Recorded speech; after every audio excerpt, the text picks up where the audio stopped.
حمیم سجدہ قرآن کریم کی عظمت اور مشرکین مکہ کی ہٹ دھرمی. یہ آیت کا ٹاپک چند آیات کا ٹاپک ہے. اعوذ باللہ من الشیطان الرجیم بسم اللہ الرحمن الرحیم. شروع اللہ کا نام لے کر جو سب پر مہربان ہے بہت مہربان. تعارف سورہ حامیم سجدہ. یہ سورت اس مجموعے کا ایک حصہ ہے جسے حوامیم کہا جاتا ہے اور جس کا تعارف پیچھے سورہ مومن کے شروع میں گزر چکا ہے. اس صورت کے مضامین بھی دوسری مکی صورتوں کی طرح اسلام کے بنیادی عقائد کے اثبات اور مشرکین کی تردید پر مشتمل ہیں. اس صورت کی آیت نمبر 38 آیت سجدہ ہے، یعنی اس کے پڑھنے اور سننے سے سجدہ واجب ہو جاتا ہے، اس لیے اس کو حامیم کہا جاتا ہے. حامیم سجدہ کہا جاتا ہے. اس کا دوسرا نام فصلت ہے کیونکہ اس کی پہلی آیت کا یہ لفظ آیا ہے. نیز اسے سورہ المصابیح اور سورہ الاقوات بھی کہا جاتا ہے. حامیم تنزیل من الرحمن الرحیم.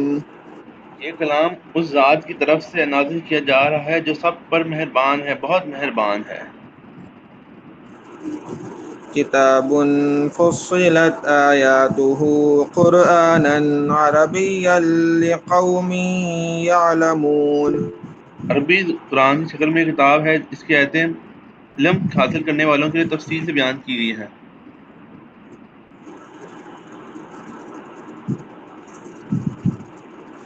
بشیرا ونذیرا فأعرض أكثرهم فهم لا يسمعون.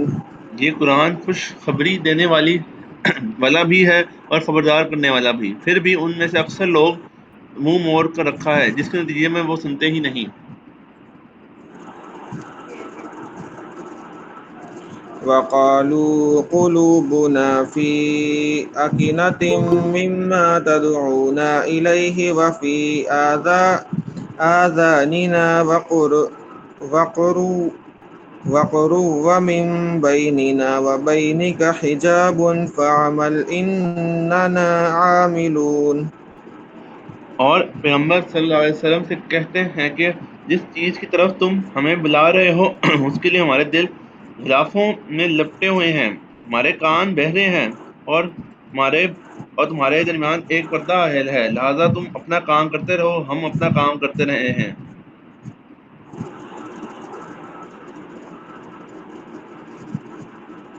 قل إنما أنا بشر مثلكم يوحى إلي أنما إلهكم إله واحد فاستقيموا إليه واستغفروه وويل للمشركين.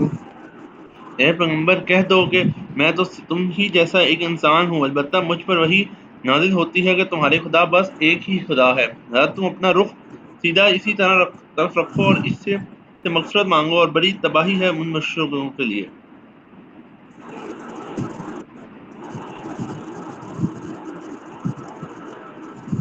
الذين يؤتون الزكاة وهم بالآخرة هم كافرون. جو زکوٰۃ ادا نہیں کرتے اور ان کا حال یہ ہے کہ وہ آخرت کے وہ بالکل ہی منکر ہیں. یہ سورہ مکی ہے اور اس کے علاوہ بعض دوسری مکی صورتوں میں بھی یہ زکوٰۃ کا ذکر آیا ہے، جس میں معلوم ہوتا ہے کہ زکوٰۃ مکہ مکرمہ ہی میں فرض کی تھی، البتہ اس کے تفصیلی احکام مدینہ منورہ داخل ہیں.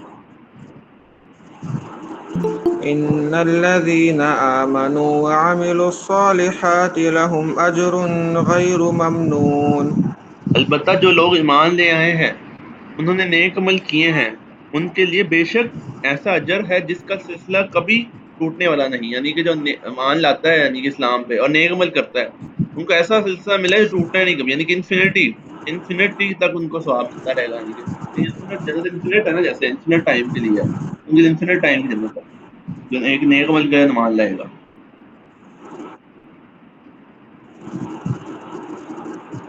قل أئنكم لتكفرون بالذي خلق الأرض في يومين وتجعلون له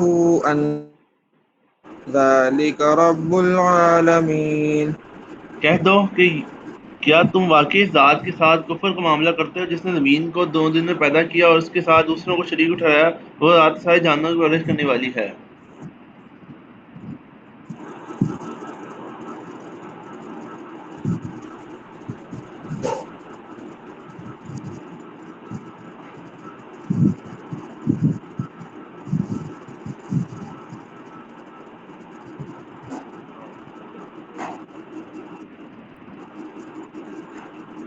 وجعل فيها رواسي من فوقها وبراك فيها وقدر فيها أقواتها في 4 أيام سواء للسائلين۔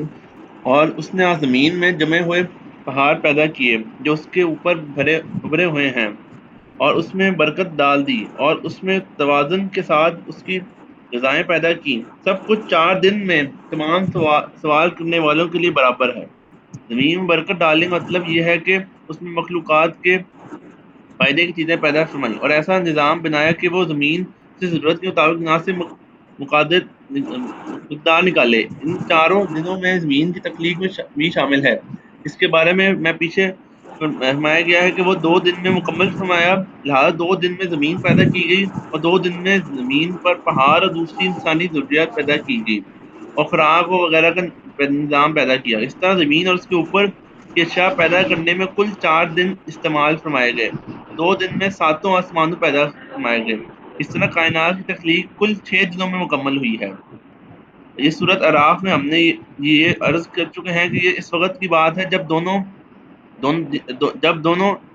کا حساب سورج کے طلوع غروب کے بجائے کسی اور معیار پر ہوتا تھا جس کا ٹھیک ٹھیک علم اللہ تعالیٰ ہی کو ہے، اگرچہ اللہ کی قدرت میں یہ تھا کہ ایک ہی لمحے میں سب کچھ پیدا فرما دیتے، لیکن اس عمل کے ذریعے انسان کو بھی جلد بازی کی بجائے اطمینان اور وقار کے ساتھ کام کرنے کے نیس میں کیا مسلطیں ہو جن کے علم اللہ تعالیٰ ہی کو ہے۔ اس جملے میں 2 مطلب ہو سکتے ہیں، ایک یہ کہ جو لوگ بھی زمین و آسمان کی تخلیق کے بارے میں سوال کر رہے ہیں ان سب کے لیے یکساں جواب ہے کہ دوسروں ساری مخلوقات ساری مخلوقات ہیں جو زمین کے غذائیں حاصل کرنا چاہیے، وہ چاہے وہ انسان ہو یا جنات، سب کو اللہ تعالیٰ ہی نے موقع عطا فرمایا زمین سے اپنی غذائیں حاصل کر سکتے۔ مختلف مفسرین نے اس جملے میں دونوں تفسیریں کی ہیں، چنانچہ ترجمے میں بھی دونوں کی گنجائش ہے، یعنی کہ اللہ نے 2 دن میں زمین بنائی اور زمین کی چیزیں بنائی، 2 دن میں ساتوں آسمان پیدا ہوئے۔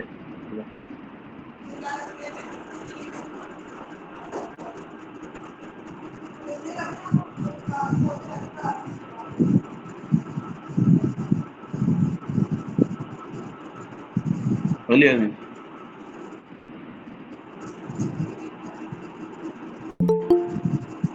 ثم استوى إلى السماء وهي دخان فقال لها وللأرض ائتيا طوعا أو كرها قالتا آتينا طائعين۔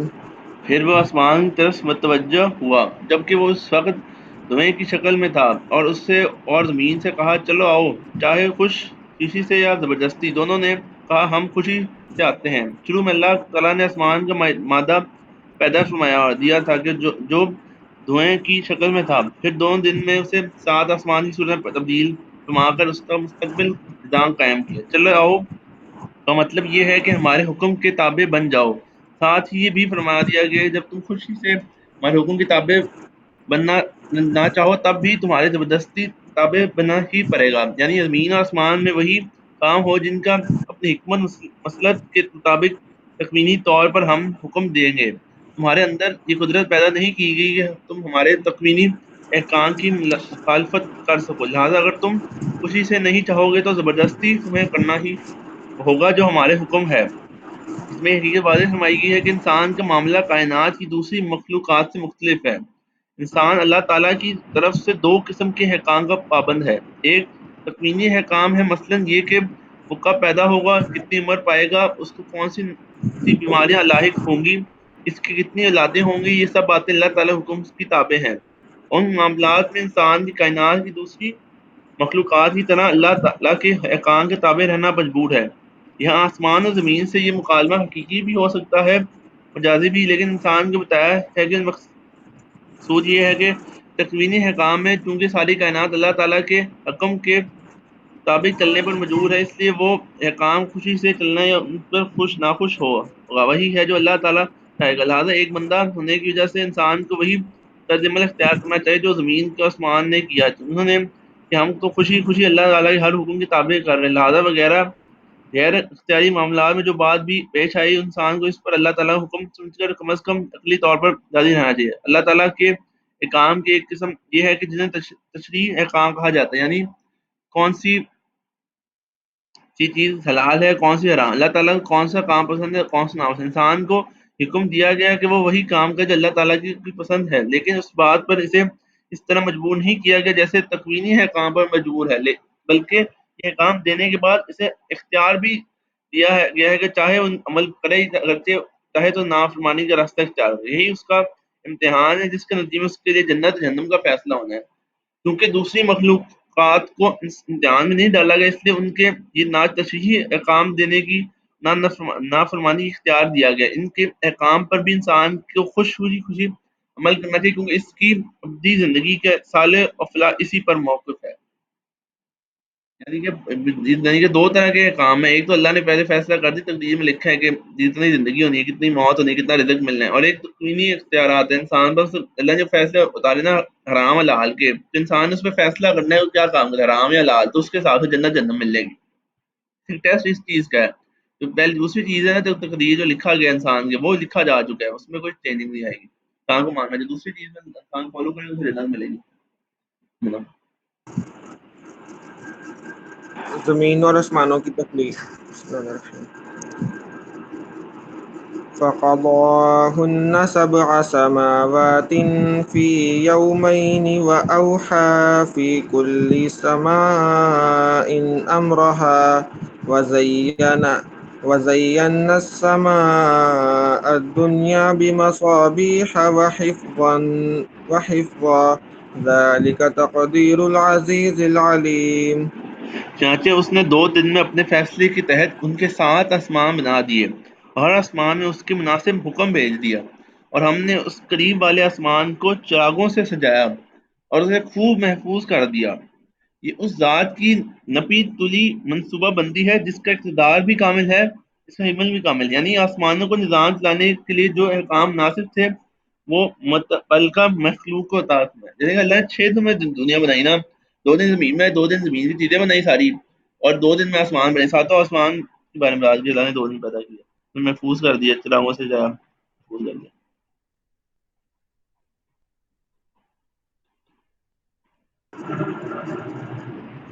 فإن أعرضوا فقل أنذرتكم صاعقة مثل صاعقة عاد وثمود۔ پھر بھی اگر یہ لوگ منہ موڑے تو کہہ دو کہ میں تمہیں اس کرکے سے خبردار کر دیا ہے جس کا کرکا عاد اور سمود پر نازل ہوا تھا۔ یہ محاورہ مطلب یہ ہے کہ انبیاء علیہ السلام نے ہر رخ سے اپنی قوموں کو سمجھانے کی کوشش کی، لیکن وہ نہیں مانے، تو اس لیے ان کو عذاب آ گیا۔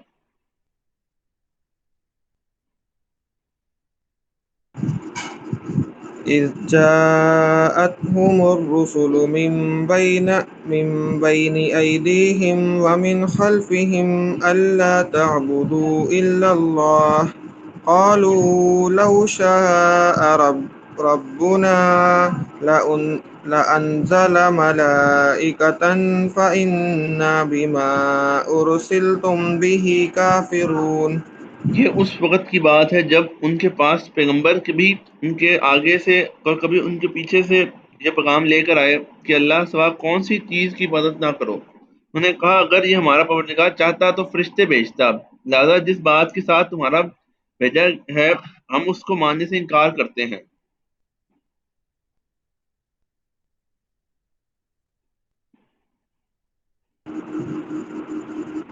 فأما عاد فاستكبروا في الأرض بغير الحق وقالوا من أشد منا قوة أولم يروا أن الله الذي خلقهم هو أشد منهم قوة وكانوا بآياتنا يجحدون۔ پھر آج کا قصہ تو یہ ہوا کہ انہوں نے زمین میں ناحق تکبر کا رویہ اختیار کیا اور کہا کرتے کون ہے جس طاقت ہم سے زیادہ ہے، بھلا کیا ان کو یہ نہیں سمجھا پوجا کہ جس اللہ نے ان کو پیدا کیا وہ طاقت میں سے ان سے بھی زیادہ ہے، اور وہ ہماری آیتوں کا انکار کیا کرتے تھے۔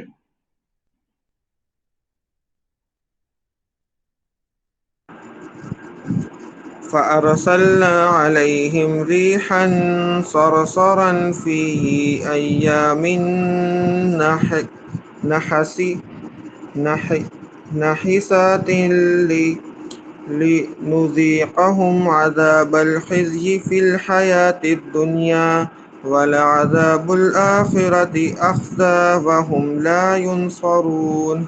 چنانچہ ہم نے کچھ منسوس دنوں میں ان پر آندھی کی شکل میں ہوا بھیجی تاکہ انہیں دنیاوی زندگی میں رسوائی کا عذاب مزہ چکھائیں، اور آخرت کا عذاب اس سے بھی زیادہ رسوا کرنے والا ہے، اور ان کو کوئی مدد میسر نہیں ہوگی۔ قرآن سنت کے متعدد دلائل سے بات ثابت ہے کہ تمام دن اللہ ہی کے پیدا کیے ہیں، اور کسی بھی دن میں ذات خود کوئی عمومی نحوست نہیں ہوتی، اس لیے یہاں منحوس دنوں مطلب یہ ہے کہ دنوں منحوس ثابت ہوئے لوگوں کے لیے۔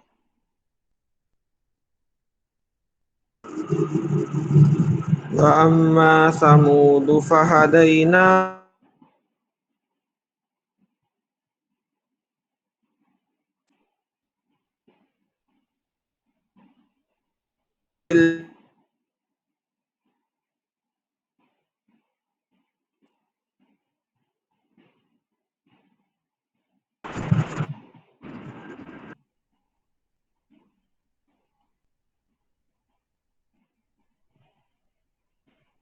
جی آج رانے تو بھی پڑھ لے، اس کا مائک نہ خراب ہو، نیٹ کا ایشو ہے۔ اچھا تو میں ہی پڑھ دیتا ہوں، ٹھیک ہے۔ فَأَمَّا ثَمُودُ هَدَيْنَاهُمْ فَاسْتَحَبُّوا الْعَمَى عَلَى الْهُدَى فَأَخَذَتْهُمْ صَاعِقَةُ الْعَذَابِ الْهُونِ بِمَا كَانُوا يَكْسِبُونَ۔ رہے سمود تو ہم نے انہیں سیدھا راستے دکھایا تھا، لیکن انہوں نے سیدھے راستے پر اختیار کرنے کے مقابلے میں اندھا رہنے کو زیادہ پسند کیا، چنانچہ انہوں نے جو کمائی کر کے رکھی تھی اس کی وجہ سے ان کو ایسے عذاب کا سامنا کرنا پڑا جس کے کر کے آپ برے اور سرا پر ذلت ان کو حاصل ہوئی۔ وَنَجَّيْنَا الَّذِينَ آمَنُوا وَكَانُوا يَتَّقُونَ، اور جو لوگ ایمان لائے اور تقوی اختیار کیا تو ان کو ہم نے نجات دے دی، یعنی کہ جو لوگ ایمان لائے تھے اللہ پر ایمان، اور تقوی کا مطلب یہ ہے کہ گناہوں سے بچنا، یعنی کہ گناہوں سے بچتے ہیں، نیک عمل کرنا، گناہوں سے جو بچتا ہے تقوی سے ہی کہتے ہیں، تقوی ہی سب سے زیادہ امپورٹنس ہے تقوی ہی نا۔ تو یہ اینڈ ہو جاتا ہے، ہم سجدہ مطلب حدیث کی طرف پڑھ لیتے ہیں ہم اکثر واصل حدیث میں۔ ہاں، کتاب الایمان، اسلام، ایمان اور احسن حدیث۔ حضرت عمر بن خطاب اتنا سے روایت ہے کہ ہم ایک دن رسول اکرم صلی اللہ علیہ وسلم کی خدمت میں حاضر تھے۔ اسی حدیث کی ایک دوسری روایت سے معلوم ہوتا ہے کہ اس وقت مجلس مبارک میں صحابہ کا ایک مجموعہ تھا اور حضرت ان سے خطاب فرما رہے تھے۔ اچانک ایک شخص سامنے سے نمودار ہوا جس کے کپڑے نہایت سفید، بال بہت ہی زیادہ سیاہ تھے، اور اس شخص پر سفر کا کوئی اثر بھی نہیں معلوم ہوتا تھا، جس سے خیال ہوتا تھا کہ یہ کوئی بیرونی شخص ہے نہیں ہے، اور اس کے ساتھ یہ بات بھی نہیں کر رہا تھا، اس کا مطلب ہے کہ یہ اس جگہ کا بھی نہیں ہے۔ تو یہ حاضرین کے حلقہ میں سے گزرتا ہوا آیا، یہاں تک کہ رسول اکرم صلی اللہ علیہ وسلم کے سامنے آ کر دو زانوں کی طرح بیٹھ گیا کہ آپ نے اپنے گھٹنے حضرت صلی اللہ علیہ وسلم کے گھٹنوں سے ملا دیے، اور آپ نے ہاتھ حضور کے رانوں پر رکھ دیے اور کہا اے محمد، مجھے یہ بتلاؤ کہ اسلام کیا ہے؟ آپ نے فرمایا اسلام یہ ہے کہ یعنی اس کے ارکان یہ ہے کہ دل و زبان سے یہ شہادت عرض کرو کہ اللہ کے سوا کوئی ذات عبادت کے لائق نہیں، اور محمد اس کے رسول ہیں، اور نماز قائم کرو، اور زکوٰۃ ادا کرو، اور ماہ رمضان کے روزے رکھو، اگر حج بیت اللہ کی استطاعت رکھتے تو حج کرو۔ اس نوورد سائل نے آپ کو یہ جواب سن کر کہا آپ نے سچ کہا۔ دیکھیے اسلام کا بنیادی عقائد ہے، جبرائیل علیہ السلام تو بنیادی عقائد نبی کریم صلی اللہ علیہ وسلم نے بتایا بنیادی عقائد۔ رابی حدیث عمر رضی اللہ عنہ کہتے ہیں کہ ہم کو اس پر تعجب ہوا کہ یہ شخص پوچھتا بھی ہے پھر خود تصدیق بھی کرتا ہے۔ اس کے بعد اس شخص نے عرض کیا آپ مجھے بتلائیں کہ ایمان کیا ہے؟ آپ نے فرمایا ایمان یہ ہے کہ تم اللہ کو اور اس کے فرشتوں کو اور اس کی کتابوں اور اس کے رسولوں کو اور یوم آخری پھر یعنی روز قیامت کو حق جانو اور مانو، اور ہر خیر اور شر کی تقدیر کو بھی حق جانو، حق مانو۔ سن کر بھی اس نے کہا آپ نے سچ کہا۔ اس کے بعد اس شخص نے عرض کہ مجھے بتلائیں کہ احسان کیا ہے؟ آپ صلی اللہ علیہ وسلم نے فرمایا احسان یہ ہے کہ اللہ کی عبادت اور بندگی تم اس طرح کرو گویا تم اس کو دیکھ رہے ہو، کیونکہ اگرچہ تم اس کو نہیں دیکھ سکتے پر وہ تم کو دیکھ سکتا ہے۔ پھر اس شخص نے عرض کیا مجھے قیامت کے بعد بتلائیں کہ وہ کب واقع ہوگی۔ آپ نے فرمایا یہ کہ جس سے یہ سوال کیا جا رہا تھا وہ اس کے سوال کرنے والے سے زیادہ نہیں جانتا۔ پھر اس نے عرض کیا تو مجھے اس کی کچھ نشانیاں بتلائیں۔ آپ صلی اللہ علیہ وسلم نے فرمایا اس کی ایک نشانی یہ ہے کہ لونڈی اپنی مالکہ اور آقا کو جنے گی۔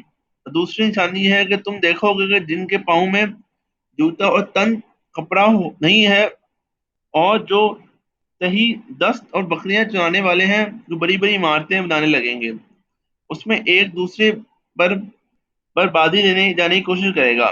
حضرت عمر اتنا کہتے ہیں کہ باتیں کر کے یہ نو پانچ شخص چلا گیا۔ پھر مجھے کچھ عرصے گزر گیا تو حضور اقدس صلی اللہ علیہ وسلم سے فرمایا اے عمر کیا تمہیں پتا ہے کہ وہ سوال کرنے والا شخص کون تھا؟ میں نے عرض کیا کیا کیا اللہ اور اس کے رسول ہی جانے ہیں۔ آپ نے فرمایا وہ جبرائیل تھے، تمہارے اس مجلس میں آئے تھے کہ تم لوگوں کو دین سکھا سکیں۔ اسی تفسیر حدیث کی اس حدیث میں سائل کے جواب میں حضرت صلی اللہ علیہ وسلم نے 5 امور کا بیان فرمایا: اسلام، دوسرے ایمان، تیسرے احسان، چوتھے قیامت کے متعلق انتباہ کہ اس وقت خاص اللہ تعالیٰ کے سوا کسی کو علم نہیں، پانچواں قیامت سے پہلے ظاہر ہونے والے بعض علامات۔ ان پانچوں چیزوں کے متعلق جو کچھ حدیث میں ہے وہ بیان فرمائے تشریف۔ اسلام اس کے اصل معنی یہ ہے کہ کون سی سپرد کرنا کسی کو سپرد کر دینا اور بالکل اسی کی تابع فرمان ہو جانا، اور اللہ کے بھیجے ہوئے اس کے رسولوں کے لیے ہوئے دین کا نام اسلام، اس لیے اس کے بندہ اپنے آپ کو بالکل مولا کے سپرد کر دے اور اس کی مکمل اطاعت کو اپنا دستور زندگی قرار دے دے۔ یہی اصل حقیقی دین اسلام ہے، نہیں اللہ کی عبادت کرنا اور اللہ کے ساتھ اللہ کے دین کی مکمل اطاعت کرنا۔ اور اس کی مطالبہ ہے ہم نے فرمایا اچھا، اور اس کی بہترین کون ہو سکتا جس نے اپنے آپ خدا سپرد کر دیا، اسی طرح وہ مسلم بندہ ہو گیا۔ اور اسی اسلام کے تعلق اعلان فرمایا گیا ہے جس شخص نے اسلام کو سوا کوئی اور دین اختیار کرنا چاہا تو وہ ہرگز نہیں قبول ہوگا، وہ آدمی آخرت میں بڑے گھاٹے کا سودا کرنے والا ہوگا۔ بہرحال یہ اسلام کی اصل روح کی حقیقت ہے۔ پھر انبیاء اسلام کی لائی ہوئی شریعت پر اس کے اسلام کے لیے کچھ مخصوص ارکان بھی ہوتے ہیں جن کی حیثیت اس حقیقت اسلام کے بے کر محسوس کی ہوتی ہے۔ اس حقیقت کا نوشو نما اور اس کی تازی بھی انہیں ہوتی ہے، اور صرف تابع داری موڈ ہوتے ہیں، اور ظاہری نظر انہیں ارکان کے ذریعے فرق اتمار کرتے ہیں ان لوگوں کے درمیان جنہیں اپنے دستور حیات اسلام کو نیا اور ان کے درمیان جنہیں نہیں کیا۔ تو خاتم نبی حضرت محمد صلی اللہ علیہ وسلم کے ذریعے اللہ تعالیٰ کی طرف سے اسلام کا جو آخری اور مکمل دستور ہمارے پاس آیا ہے اس کی توحید اسلام کا آخری مکمل دست ہمارے پاس، ان میں توحید خاندوانی اور رسالت محمدی کی شہادت، نماز، زکوٰۃ، روزہ اور حج بیت اللہ کو ارکان اسلام قرار دیا گیا ہے، اور ایک دوسرے حدیث میں یہ ورد ہے اسلام کی بنیاد 5 چیزوں پر ہے۔ بہرحال یہ پانچوں چیزیں جن کو آپ نے یہاں اس حدیث میں اسلام کے جواب میں بیان فرمایا گیا ارکان اسلام میں ہیں، یہ گویا اسلام کے پیکر محسوس ہوتے ہیں، مطلب اسے واسطے میں حدیث میں ذریعے اسلام کا تعارف ہوئے 5 پلرز ہیں۔ ایمان کے اصل معنی کسی اعتبار اعتماد پر کسی بات کو سچ ماننے کے ہیں، اور دین کی خاص اصطلاح میں ایمان کی حقیقت یہ ہے کہ اللہ کے پیغمبر اسی حقیقتوں کو متعلق جو ہمارے حواس الاعضاء کے حدود سے ماروا ہوں کہ جو کچھ بتائیں وہ ہمارے پاس جو علم اور ہدایت اللہ کے تعالیٰ کی طرف سے لائے گئے ہم ان کو سچ مان کر اس میں ان کی تصدیق کریں اور اس کو حق مان لیں، قبول کریں۔ بہرحال شرعی ایمان کا تعلق اصولاً امور غیب سے ہوتا ہے جن کو ہم اپنے آلات احساس اور ددناک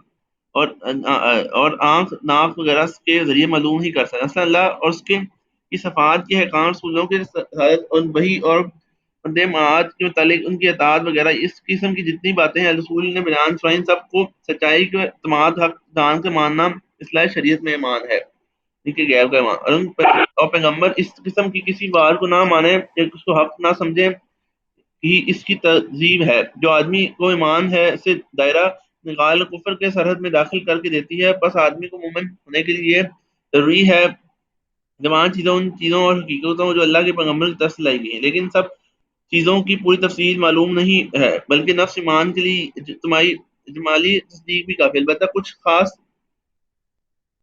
خاص اہل اور بنیادی چیزیں ایسی بھی ہیں جو ایمانی دائرہ میں آنے کے لیے ان کی تصدیق تعین کے ساتھ ضروری ہے۔ چنانچہ حدیث تشریح میں ایمان سے متعلق سوال کے جواب میں ان امور کا ذکر فرمایا گیا، یعنی کہ اللہ کی کتابیں، رسول، روز قیامت، ہر خیر کی اشتراک کرنا کی تقدیر، جو تو ایمانات میں سے ہے، وہی ہے جو بنیادی امور میں جن پر تعین کے ساتھ ایمان لانا ضروری ہے، پلرز آف فیتھ جسے کہتے ہیں، 6 پلرز آف فیتھ ہے۔ اسی طرح واسطے حضرت صلی اللہ علیہ وسلم نے ان کا ذکر سراتن کے ساتھ فرمایا ہے، قرآن پاک میں بھی ایمان امور اسی تفصیل کے ساتھ مذکور ہے۔ اب مختصر یہ معلوم کرنا چاہیے کہ یہ سب ایمان لانے کا مطلب کیا ہے۔ سوائے اللہ پر ایمان لانے کا مطلب یہ ہے کہ اس کی موجودہ لا شریک خالق کائنات اور رب عالمین ہونے کا یقینی دی جائے، عیب و نقص کے ہر بات سے پاک ہے، اور ہر صفت کمائل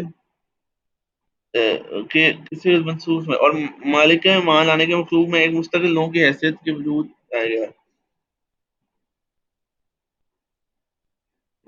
اللہ کی کتابوں پہ ایمان لانے کا مطلب یہ ہے کہ اللہ پاک رسولوں کے ذریعے فختہ ہدایت نامے میں سب کے آخر میں خاتمہ قرآن مجید، یعنی کتابوں پر ایمان کی بات کی جا رہی ہے۔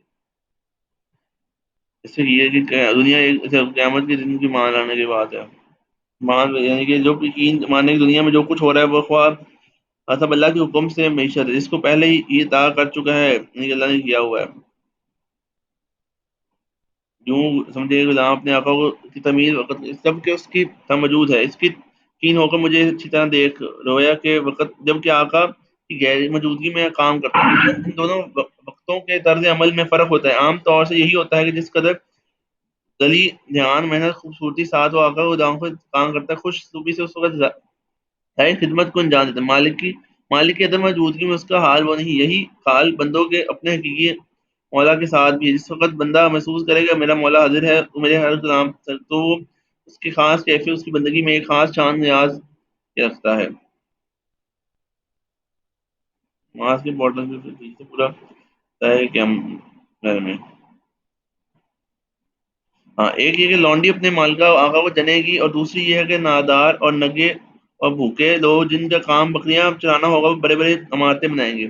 پہلے نشانی آپ نے بیان میں، اس کا مطلب یہ ہے کہ شرعی حدیث نے کئی طرح بیان ہے، حاکم کی نزدیک سب سے زیادہ راجح توجہ ہیں۔ قیامت میں ماں باپ کی نافرمانی عام ہو جائے گی، جو obviously ہے، یہ قیامت کی نشانی کے نام ماں باپ کی نافرمانی عام ہو جائے گی، تاکہ لڑکیاں جن کی سرشست میں ماؤں کی اطاعت اور وفاداری کا عنصر بہت غالب ہوتا ہے، یعنی کہ جیسے لڑکیاں وہ ماں باپ کی کافی اطاعت کرتی ہیں، اور جن سے ماں کی قابلے میں سرکشی بظاہر ہی مشکل اور مستبد ہے، وہ بھی نہ صرف یہ ماؤں کے مقابلے میں نافرمانی بلکہ الٹی اس طرح حکومت کریں جس طرح ایک مالکہ اپنی غریب آندھی پر حکومت کرتا ہے۔ اس کے حضرت نے اس میں تعبیر کیا ہے کہ ایک عورت اپنی مالکہ اور آقا کو جنے گی، یعنی عورت سے جو لڑکی پیدا ہوگی اپنے بڑے ہو کر خود ماں پر حکومت چلائے گی، کوئی شک نہیں کہ اس کی نشانی ضرور کی ابتدا ہو چکی ہے، وہ بھی ہو چکی ہے۔ نشانی یہ ہے کہ جب بھوکے ننگے بکریاں چلانے والے، یہ تو صرف اشارہ ہے کہ قریب قیامت میں دنیاوی دولت بالغت تیری ہزار کے ہاتھوں میں آئے گی، اور ان کے اہل نہیں ہوں گے جو اس کو اونچے اونچے شاندار محل جھاف کریں گے۔ ایک دوسرے حدیث میں اس مضمون کو جب حکومتی اختیارات مناسب معاملہ نااہلوں کے پاس پہنچ ہیں تو پھر قیامت انزار یہ تشریح کے حدیث آخر کے سائل کے چلنے کے بعد دوسرے رقم سائل جبرائیل میں ایسے سائل بن کر ہے، ایک طرح چلو حدیث سے اینڈ ہو جاتا ہے، چلو ایسے اینڈ ہو جاتا ہے، انشاءاللہ کل سورہ سجدہ